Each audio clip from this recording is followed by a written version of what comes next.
Detrás de las decenas de miles de vidas que los Juegos del Calamar han cobrado, existe una jerarquía de humanos mucho más malvada de lo que puedes imaginar. Cada año desde 1988 comienza una nueva competencia, cada una más mortal que la anterior. Sin embargo, para asegurar que el sistema de los Juegos del Calamar se mantenga rígido, seguro y horrendo, se ha establecido una jerarquía increíblemente precisa que es tan retorcida como los propios juegos. El vendedor.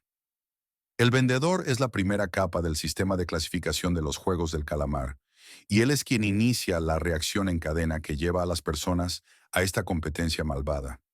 No es solo un reclutador, es el guardián, quien identifica y selecciona a los jugadores que participarán en los juegos. Y eso es lo que lo hace peligroso. Imagina esto. Estás en una estación de metro, exhausto, quebrado y sintiendo que la vida te está golpeando. De repente, un hombre alegre en un traje se acerca a ti. Luego te ofrece la oportunidad de jugar un simple juego de Dachi. Si ganas, obtienes dinero. Si pierdes, te dan una bofetada. Puede parecer inofensivo, pero es el juego más peligroso y que cambiará tu vida para siempre. El vendedor no solo está probando tus habilidades, está probando tu desesperación.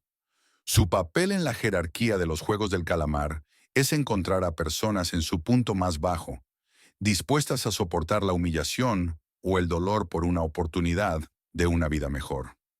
La bofetada que viene con la pérdida representa la bofetada en la cara que los ricos y poderosos dan a los que están por debajo de ellos a través de la avaricia corporativa y la explotación. Cuando finalmente el jugador gana y recibe el dinero, viene acompañado de una tarjeta de presentación.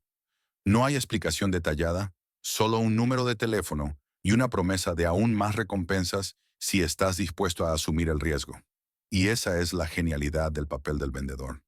No obliga a nadie a unirse, deja que su desesperación y curiosidad hagan el trabajo, justificando cruelmente la existencia de los Juegos del Calamar al declararlos una oportunidad justa e igual para todos. Pero todos sabemos que esto no es la verdad. Después de todo, el vendedor no es solo un reclutador, es un manipulador. Explota las vulnerabilidades de las personas y las utiliza para arrastrarlas a un sistema aún más mortal que el que les ofrece como escape. De hecho, es un reflejo de ese sistema, cómo los más vulnerables son los que son explotados por lucro o entretenimiento. A pesar de que no es la parte superior de la jerarquía, sigue siendo uno de los más importantes.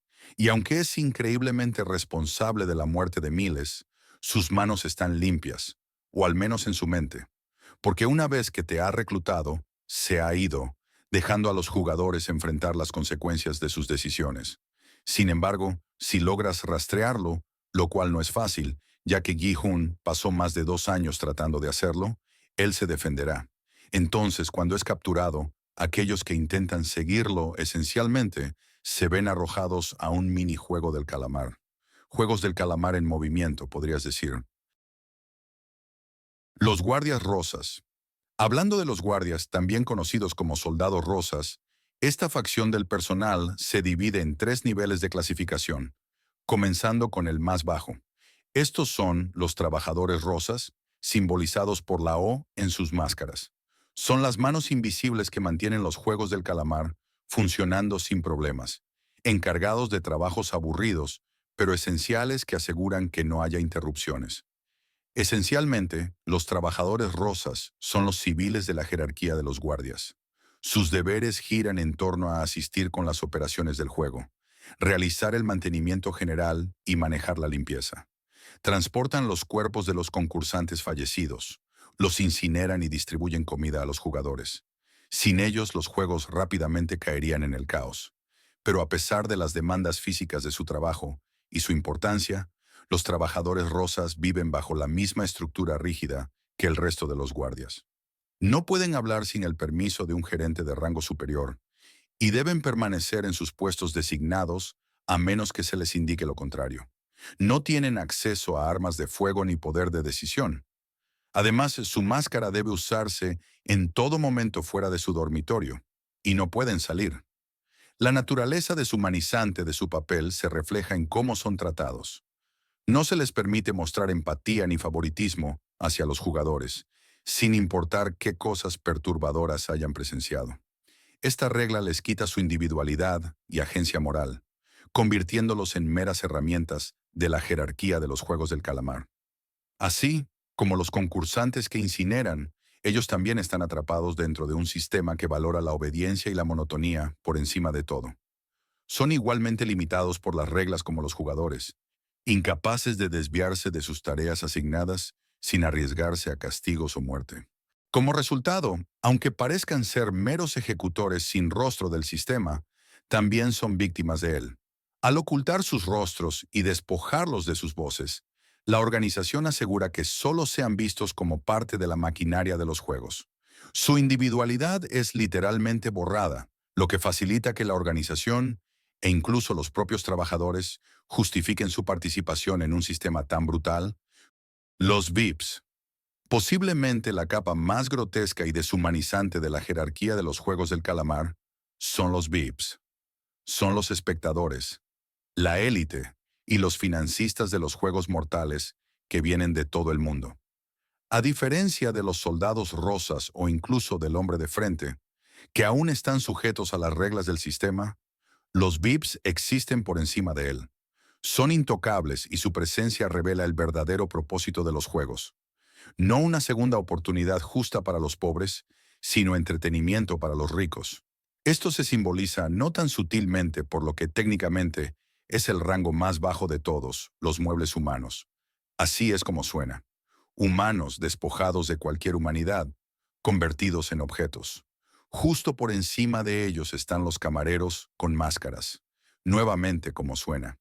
Sin sentido de personalidad, meros esclavos monótonos que hacen lo que los VIPs desean sin cuestionar. Pero para capturar el sentido de autoridad y poder de los VIPs, están envueltos en túnicas lujosas y usan máscaras temáticas de animales. Sus máscaras simbolizan su desconexión de la realidad y la humanidad. Pero a diferencia de todos los demás trabajadores, aún tienen su propio diseño único para mostrar que son más que un peón sin nombre del sistema. Porque para ellos, los juegos son nada más que un espectáculo. Una forma de apuestas de alto riesgo, donde apuestan vidas humanas tan casualmente como alguien podría apostar en una carrera de caballos. Aplauden cuando alguien muere, maravillándose de la creatividad de los desafíos y riendo del sufrimiento de los demás. Se trata de satisfacer sus propios deseos retorcidos. Más notablemente visto durante el juego del puente de cristal, donde, cuando un concursante usa sus habilidades en la vida real, trabajando con vidrio para identificar qué panel es real, asegurando su supervivencia, el juego fue considerado demasiado aburrido por los VIPs. Por lo tanto, las luces se apagaron para aumentar el valor de entretenimiento y las apuestas. Un gran ejemplo del tipo de poder que tienen es que incluso el hombre de frente sirve a sus demandas sin cuestionar. Él es tanto su esclavo como los camareros, lo que se deja claro por el hecho de que incluso los diseños de sus máscaras son notablemente similares. Uno de los momentos más inquietantes que involucran a los VIPs, sin embargo, ocurre cuando uno de ellos intenta explotar a un miembro del personal para su propia gratificación, subrayando su total desprecio por los límites o la moralidad, viendo a las personas como un objeto de entretenimiento y nada más. Al final, los VIPs son una representación de la putrefacción sistémica. No están tirando de los hilos como el anfitrión o aplicando las reglas como el hombre de frente, pero su dinero y apetito por el mal alimentan toda la operación. Sin ellos, los juegos no existirían. El anfitrión. Pasando a la cuestión del anfitrión, también conocido como Jugador 001, o el NAM, y el originador de todo el juego del calamar. Como resultado, él es la cúspide de la jerarquía y el que está por encima de todos.